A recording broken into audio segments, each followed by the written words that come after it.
Hey everybody, Steve here, and today in this video we're going to do a quick one on how to support a 50mm base with Lychee Slicer Pro, and we're going to record it and see how it goes. So here is our base, flat back. It's got some little decals on there and it's straight up and down. So what we're going to end up doing, we've got a little bit of a timer here. We're going to use projection supports, kind of speed up the process. So with that being said, 3, 2, 1, go, and we'll go ahead and click our model and we'll angle it about, I'd say about right there.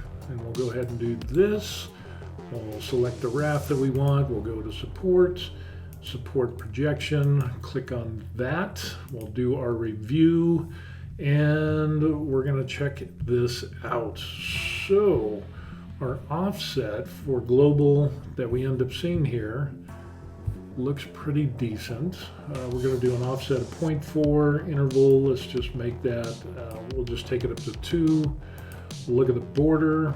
Our offset is at 0.4, which we don't see any problems there. Interval is going to be 2mm. Z influence, I think that's good enough.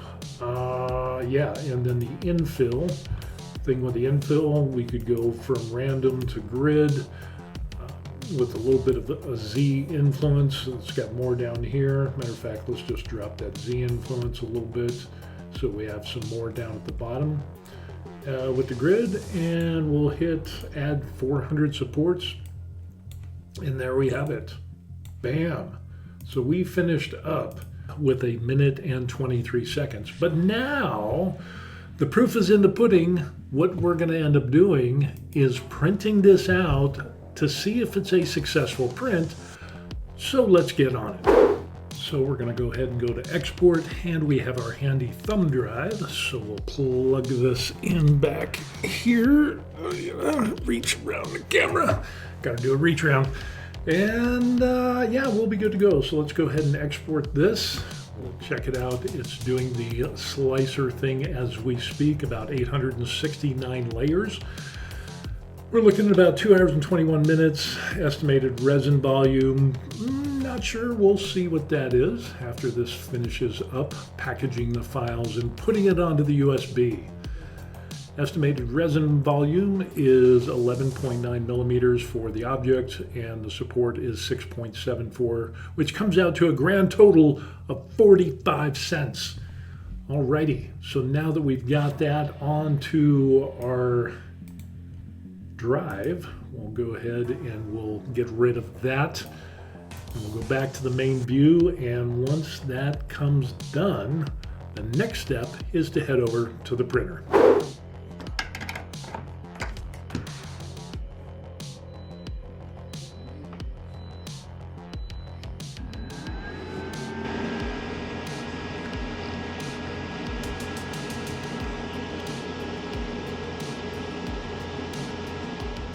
I just got the notification that the print is done, so it is the moment of truth to find out whether we had a successful test print of our base using the projection supports, or if it failed miserably. Let's take a look. Alrighty, we are done. Let's see how we did. And there it is. We don't have any deformation on there. So let's see how it pops off the build plate.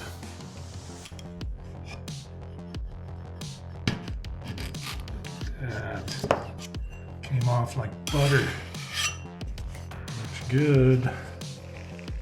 Here's the ASMR.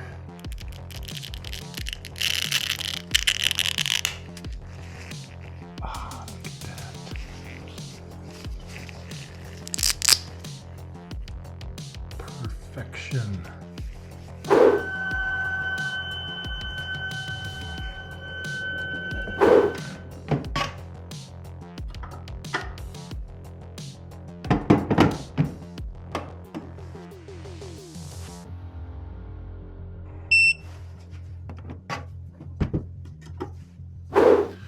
Okay, now coming up on the moment of truth. And before we do that, I have a confession to make.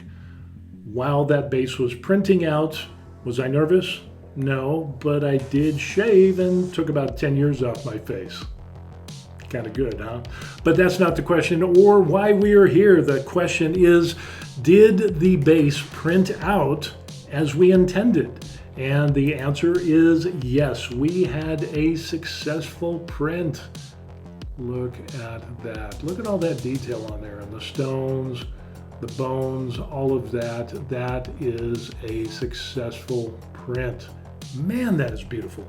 That is, that's gonna, I've got a mini in mind for this, but this just goes to show that the quick settings and being able to do those supports in, what was it, 1 minute and 23 seconds, was able to get a successful print on this base, and you can too. So let's take a look at the supports. I mean, look at that. That is just a thing of beauty. It came off the build plate like butter in a hot pan, and man, look at that. It just, that is amazing. I remember trying in the beginning to do a base and to add manual supports, and it took me like 45 minutes and I had a failed print.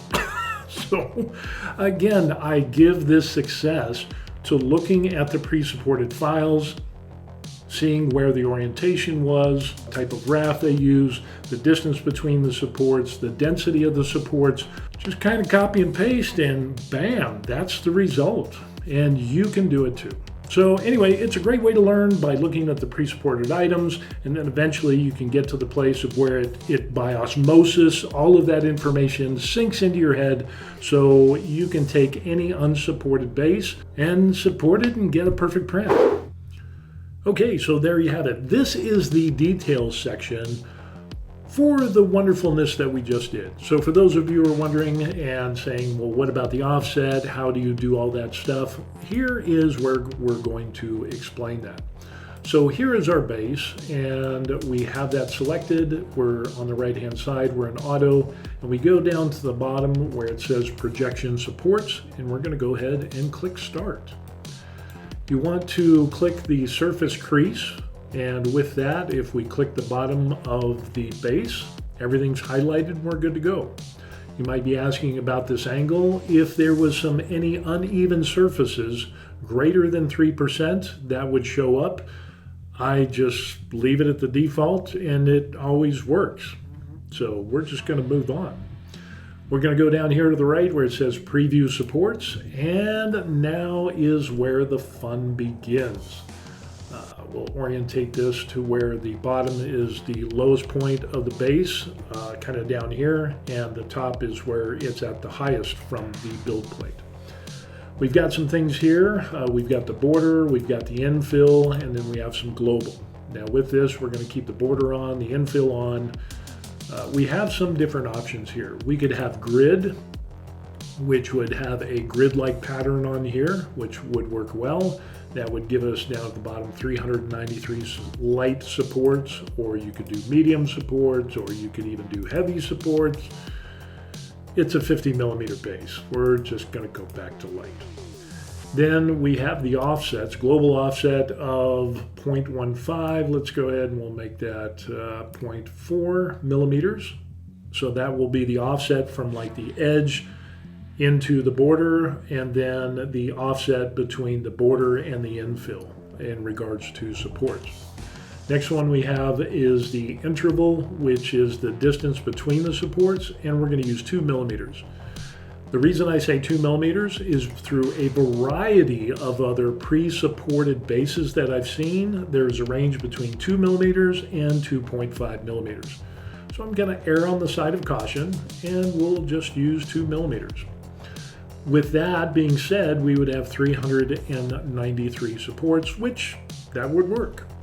But we're going to get into the details of the border. Now this is kind of important because on this face, we don't want any damage on the face of this base. So we're going to take a look at some of the details there and kind of zoom in, and we can see that that support tip is not interfering with the face of our model.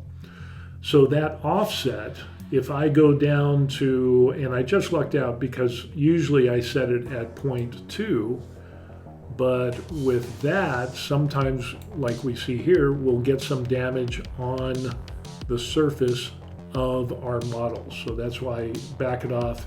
And I would say anywhere from 0.2 to 0.5 millimeters. If your base is cylindrical, in other words, it's 360 degrees, you could get away with probably 0.2 or 0.3. Since this isn't a 360 degree circle, but it actually has 32 different sides to make up the base, I have to go to 0.4. So yeah, we're good to go on that.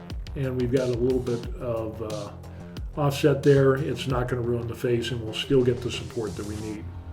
Going down to the interval is the distance between the two supports, which is 2 millimeters.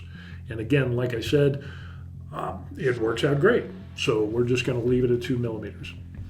The supports we're using is light, and if we go to Z influence, we're going to leave that at 1.4. If I increase that, that will increase the distance towards the top in regards to towards the top here.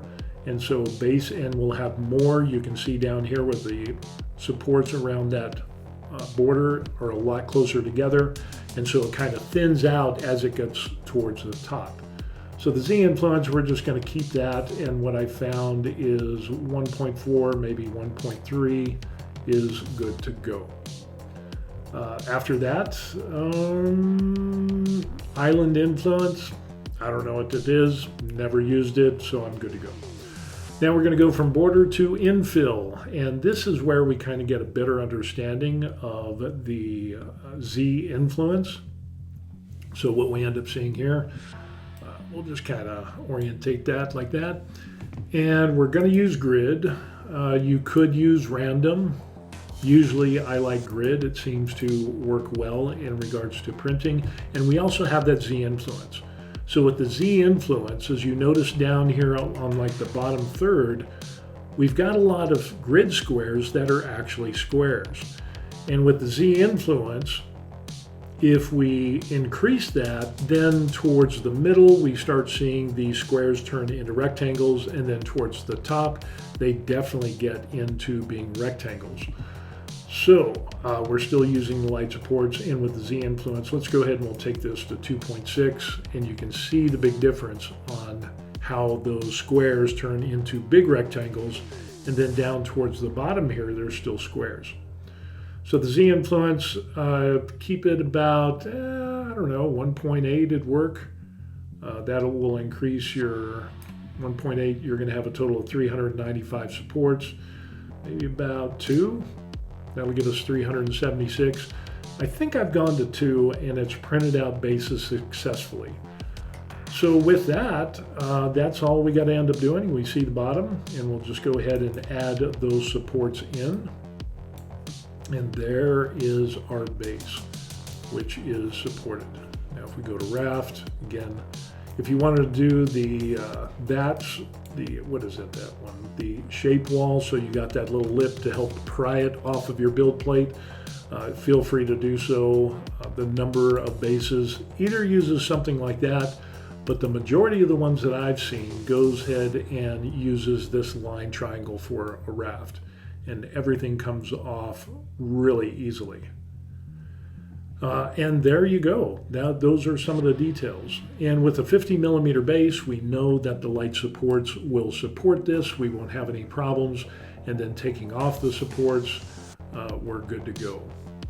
To kind of verify some of this, we could actually bend this up or tilt this up, and we can look at the details like in between these two supports.